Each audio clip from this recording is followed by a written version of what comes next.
What's up, people? Today we're going to talk about present participles, and the first thing I'm going to say about this is get used to it, all right? We're going to be seeing participles from now till really the end of the year, and each new stage after this, we're going to add a different type of participle. So a lot of participles, and it starts right here.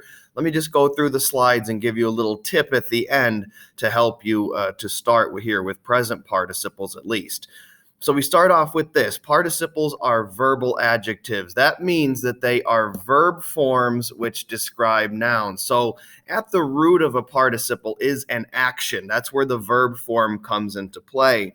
But the way they look, the endings they use, how they function in the sentence is closer to an adjective in that they're connected with nouns. We'll get into much more detail with this as we go along throughout this stage and the stages after. But for now, just know that they're verb forms that kind of look like adjectives and use noun and adjective endings. Present participles end in ing in English, and what this is pretty much one of our ing words. It could also be while ing, as you're going to see, but for now, just stick with ing.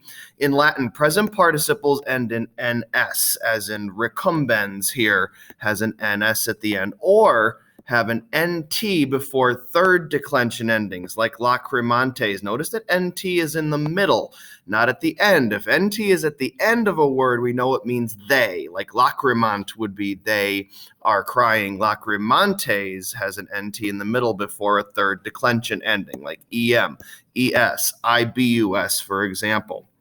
So putting all this together, recumbent is the verb to lie down. NS on the end means it's translated lying down. The sentence says, Barbilus lying down on the bed, listen to the astrologer.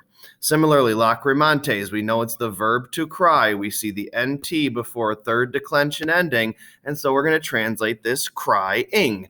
The slave girls were standing near the bed crying. So my little shortcut for this is simple. It's the same shortcut that my Latin teacher taught to me back in the day. Over on the side here, it's NS, oh, my bad, NS, NT, present, and ing. Okay, what this essentially means is if the verb form ends in ns right here, or it's an nt in the middle of the word before a third declension ending, it's a present participle, and in English, it's going to be translated ing. So if nothing else, take away from this ns, nt, present, ing, and you should be good to start participles, and we'll flesh out the details from there.